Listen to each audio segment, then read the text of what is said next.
Support comes from Missouri Forest Products Association, committed to sustainable and sound conservation of the state's forests, which support more than 41,000 Missouri jobs, resulting in a $10 billion industry. ChooseWood.com. We hope you enjoy listening to this podcast of St. Louis on the Air, brought to you by University College at Washington University. With undergraduate and graduate programs, part-time, evening, and online. University College at Washington University, offering world-class education within reach. Welcome to St. Louis on the Air. I'm Don Marsh. We talk about it every year at this time, how to keep the peace at the dinner table over the holidays. Certain subjects such as politics, race, religion, and many others often lead to arguments and verbal wounds that are hard to heal. Joining me with advice on how to avoid contentious confrontations is clinical psychologist Dr. Marva Robinson. She's in private practice with Preston and Associates and also does some work with the Veterans Administration. Is that correct, Marva? That's correct. Great to have you back with us. Thanks for having me. We've had this conversation before, and the last time we talked, the first question was, this is going to be a particularly bad year for some of these conversations. And here we are again. We could start it the same way. I thought about that. I thought about our last talk and the things that came up, and politics and particularly community relations was really big on the table at that time. So I thought nothing could top that year, but here we are. Yeah. Well, you got to talk when you sit down with a group and with a family. And the fact of the matter is that not everybody thinks the same way about everything. What's your best advice in getting ready for that sit down? Well, my best advice would be to keep the hot topics for after dinner. There's always dessert and there's always chatter around the fireplace or outdoors. So anything that may be controversial, I'm not saying totally avoid it, but you can hold it. And so to keep the dinner conversation about things that are personal, because it's also a time to get to know your family. Some people you haven't seen for a couple of years. Some are college students coming home for their first break. And so it's good to, delve into their lives before you get into any controversy with the other stuff. Is it a good idea to put certain topics off limits, just say to everybody before you start, hey, let's not talk politics? I would totally agree with that, especially if you have guests that are not related. Your family may have a certain belief and everyone's on the same page, but you don't know where your guests are. So if you keep it, set ground rules at the beginning, that way you're sure that everyone can walk away having enjoyed the food and remembering the memories of the polite conversation versus more of the conflict in the discussion. If, nonetheless, certain subjects do come up, how do you handle that? There's got to be a referee, or do you send someone to the corner, or what do you do? Well, depending on who it is, you certainly can't send like an elder or a senior person to the corner, right? That would be disrespectful. But the hostess or the host gets the honor of being the referee. It should be an unspoken rule. And so the host knows that they have spent hours preparing for a memorable meal and they don't want it ruined. So if they have a safe word that's agreed upon and they give that look or they give that safe word, it's time to change the subject. Well, I guess there are times, too, when it's okay if it's done civilly, a word we're hearing a lot lately. Absolutely. To have a meaningful, thoughtful discussion if you do it without contention. Yeah, it's great, especially if you go into the conversation with the mindset of everyone will not agree with me, so this will be my opportunity to hear and learn from people I trust and support what the opposing view is. And so if you walk into it with that kind of an open mindset, it could be a very pleasant experience. Do you have any advice for once this conversation gets started, and let's say it is a little bit iffy on the edge, how to diffuse it? In other words, find a way to maybe continue the discussion or not, but do it in a way that will bring it back down to a better level. Right. So I usually tell a lot of people that to keep the acronym PITCH in mind, right? And that way, if you kind of set the ground rules in the front, it kind of can guide things to avoid any pitfalls. So PITCH, the P stands for personal, and it's always great if every person can talk about what their highs and lows were for the year. Oftentimes, we have family members that are struggling with things that we don't even know about. And so what better way to talk about those than at that time? You could talk about a charity project. What will we do with the leftovers? Do we plan to donate them? What will our Christmas project be? And so when you take the focus onto helping others, that's a great way to diffuse, because who can argue about charity? Or you can have another individual that's really good at restructuring the conversation. You give them that nudge under the table and they can kind of step up and take it in a different direction. We're going to be talking later this week, as we do every year, such as our conversation is almost an annual event, about the notion of taking family histories. You can meet with the elderly folks who find out what they're all about, what their lives were like, so you don't regret later on that you never asked those kinds of questions. Absolutely. And part of that acronym for T is traditions, right? Mm-hmm. So being able to take that moment to listen to the stories about the family before you were born. Those are stories that you'll never get to hear again. Mm-hmm. So recording them or writing them down, getting the family history, that's an amazing way of getting history. I teach at Webster University as well, and we're all about genograms and family history. It's so important to capture that. Mm-hmm. What do you think does the most damage? Is it tone or content? I think tone, because sometimes it's not what you say, it's how you say it, right? And so tone is one that often the person saying it doesn't hear, as well as those that are picking up and on the receiving end. And so just to kind of ensure that things don't go left, it's good to get a signal from someone if your tone is a little bit off, or just to steer clear of certain conversations altogether. Yeah. It seems like there's always an Uncle Fred at the at the dinner table, ornery, cantankerous perhaps, and he or she, if it's Aunt Edna, are going to have their way regardless of what other people say. Absolutely, and that's where you come in with the laughter and you say, "Oh, I just love you," because they're not going to change. So you allow them to have their peace, and you focus on what their good qualities are, and then you ask yourself why that aunt or that uncle is going off. In this moment, do I want to be right or do I want to be happy? And if you want to be happy, you'll let them say their piece and you won't be offended. But if you want to be right, then it can go in a different direction. I want to give the audience an opportunity to get into this conversation with Dr. Marva Robinson. 382-8255 is our number. That's 382-TALK. You can send us an email to talk@stlpublicradio.org or send us a tweet at STL on air. What about alcohol? This is a villain sometimes. Right.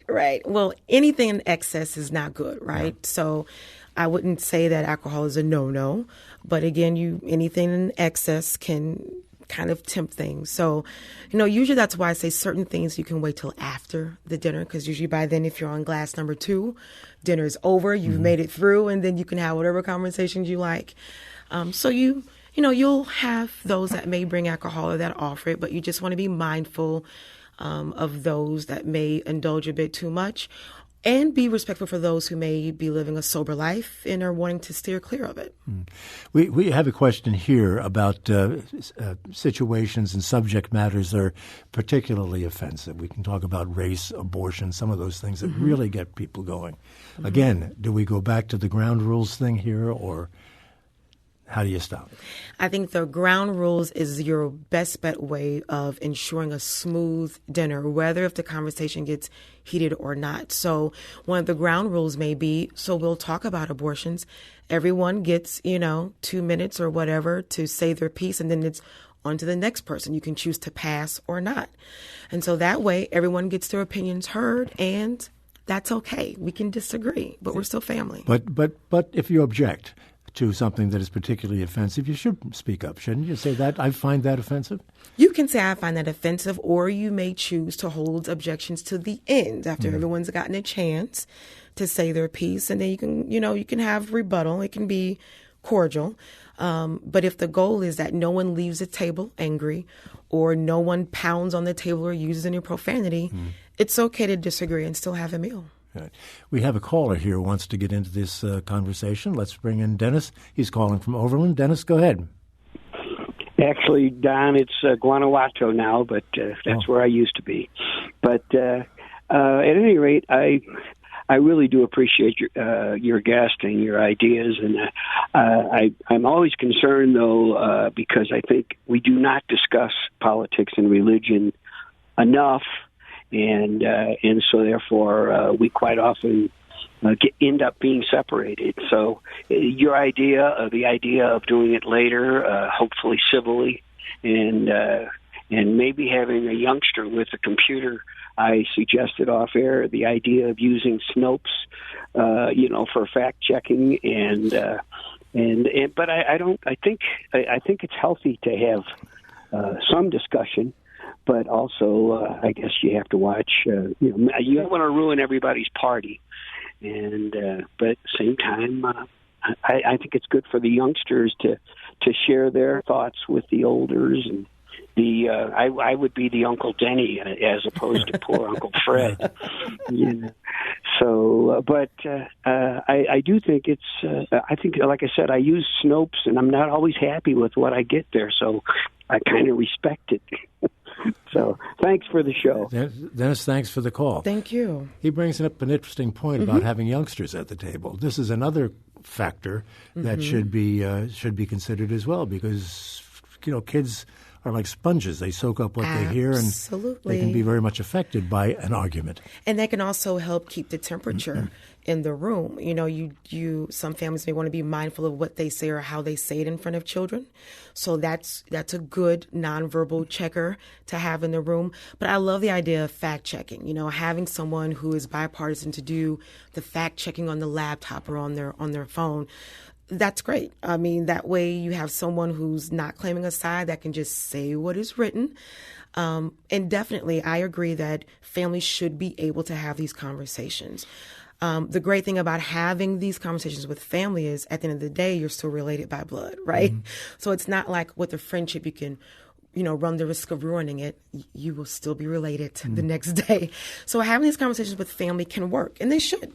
It's healthy. But these dinners sometimes include people who aren't members of the family. That is correct. Is yet another dynamic that has to be considered. What kind of advice do you have for that situation? That is correct. So if you are bringing a guest to the family and you know what the temperature usually is, you may want to warn that friend in advance that, my family loves for you to speak up, or you may want to just hang back in the conversation until it feels right for you to jump in with the conversation.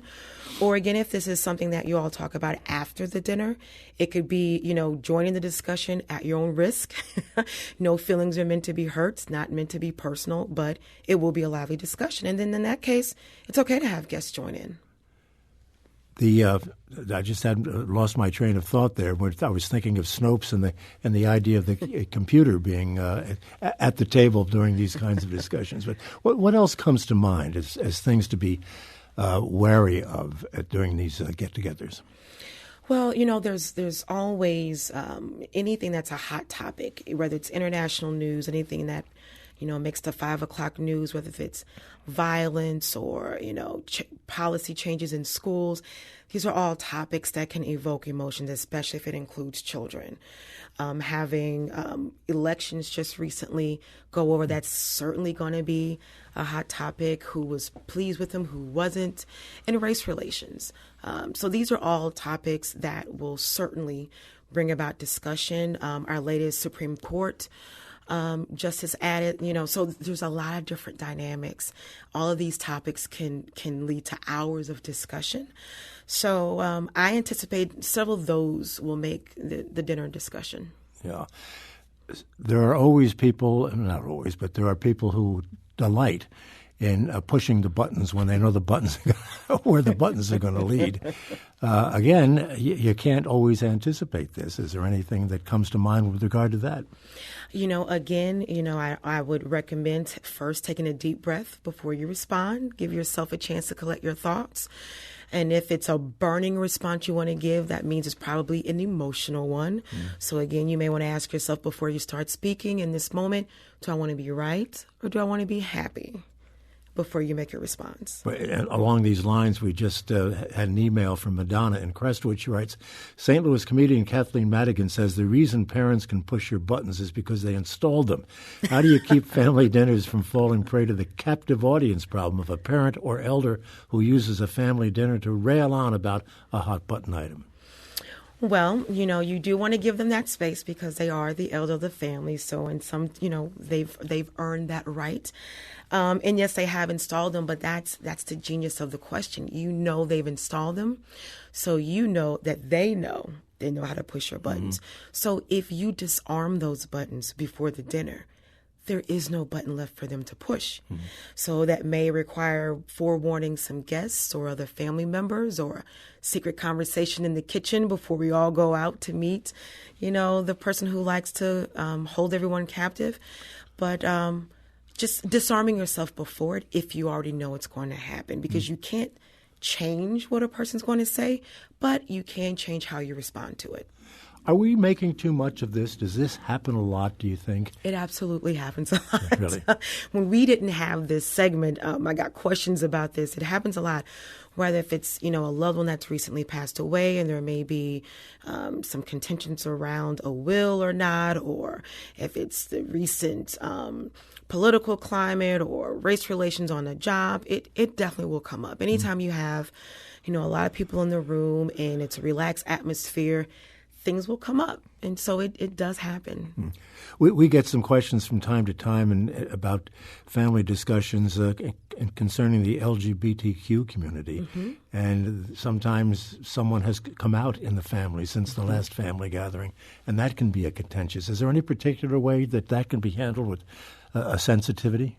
Yeah, I would definitely, for any persons that have come out, they first of all should be noted for taking such a brave step. And so for that individual to be able to align themselves with who the supporters are in the room, that's important. And so the onus is also on those who are allies or supporters to also speak up in support, so that you don't have an individual who's already in a vulnerable space feeling as if they're fighting a battle alone. A lot of times someone will tell you afterwards, I agree with you. I just didn't want to say anything because, well, that's certainly the best time to stand up and be supportive, so that it's a balanced conversation. Yeah. I have a question here asking for some strategies for dealing with the anxiety many people feel leading up to the gatherings. Definitely a lot of diaphragmatic breathing, some meditation, and then inserting something fun for you as a part of that dinner tradition. So rather if that's, a game of charades or bringing or someone leading what the topic will be, or talking about, like I said, charity or a donation, those are ways that you can kind of build in some anti-anxiety activities so that it's not such a high-pressured event. Because if you are really anxious, it may come off that way inadvertently. And so you want to do some things for yourself before the dinner, during the dinner, and afterwards to kind of bring those levels down.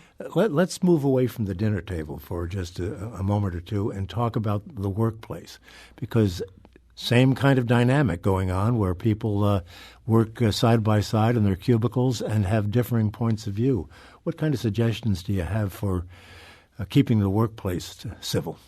Well, one of the things you always have to remind yourself is that our opinion is our opinion, right? As well as their opinion is theirs. Their opinions or thoughts may not have a direct result on my life and my well-being, but this is still my coworker who I still have to work with. And so it's okay to disagree. It's okay to have different opinions. In fact, if you listen to the opposing side, you'll learn a little bit more as to why people feel so strongly as the way that they do. And that just makes you a more well-rounded conversationalist, because you can argue or debate both sides. Is there a particular way to do that, though? I mean, we read and hear from time to time in which it's said that, I've listened to you and I disagree with you, but here I would like for you to listen to me now and so I can explain where I'm coming from on this. Right. And so that's a great way to open it. I understand what you're saying and that you've got some valid points. Are you interested in hearing my point of view? Because if you say, now I'm going to tell you, that may make the other person defensive right away. So you want to check in to see if they're even interested in hearing what you have to say. And if they are, then you can start the dialogue. If not, it's probably best to hold that off to another time. How about social media? I mean, we have a lot of conversations these days on social media. What kind of advice or strategies might you give people with regard to how far they would go, could go, should go in communicating with the people that way? You can make your goal to be all about the human interaction for this holiday season and set a goal to minimize or limit or omit your social media contact. If you do choose to engage, you may take a stance that I'm only going to flood my Twitter feed or my timeline with nothing but happiness and just focus on that. But whatever stance you take, focus on that and try to minimize reading opposing thoughts and peeking in on other people's pages because it can kind of, ruin the moment for you. Well, you're a psychologist. What kind of damage can be done by either the dinner table conversation, the workplace conversation, or the social media conversation? Walking away feeling unheard, walking away feeling invisible or hurt, especially if you find out that someone you're really close to has an opposing view from you and it's your first time hearing it and they voice it in a forceful manner. That can cause some damage to a relationship or to you personally if you choose not to say anything.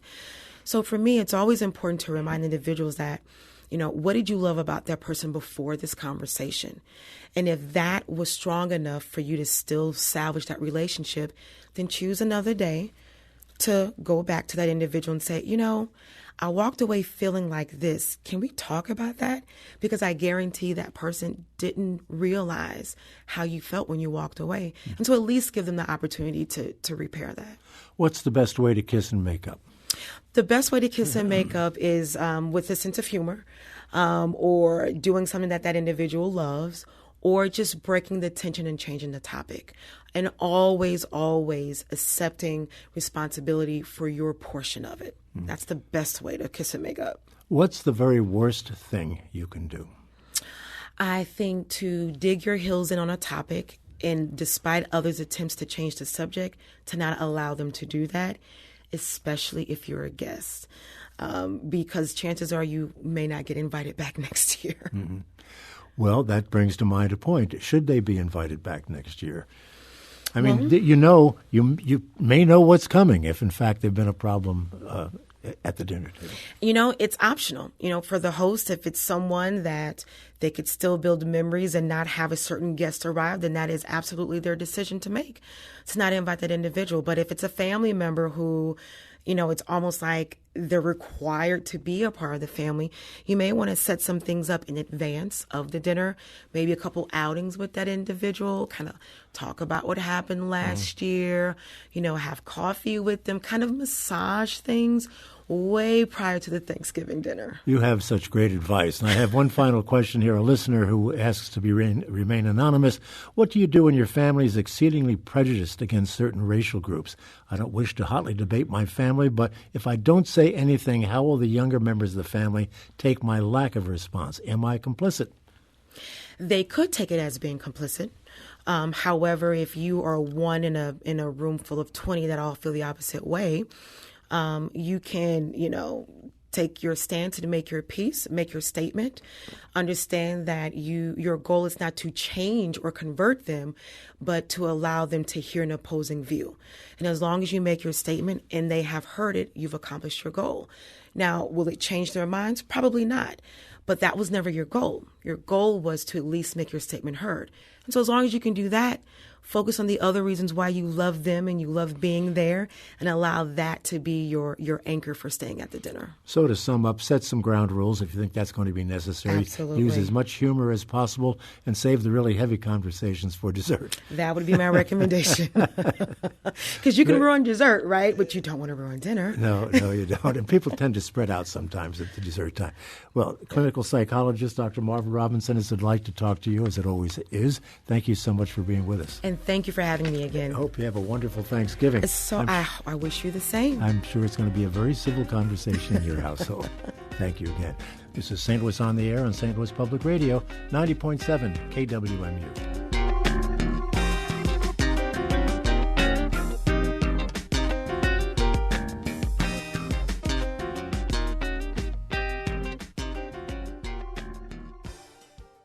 Support comes from the Missouri Forest Products Association, committed to conservation and careful management of the state's forests to make them more resilient and better habitats for wildlife. ChooseWood.com.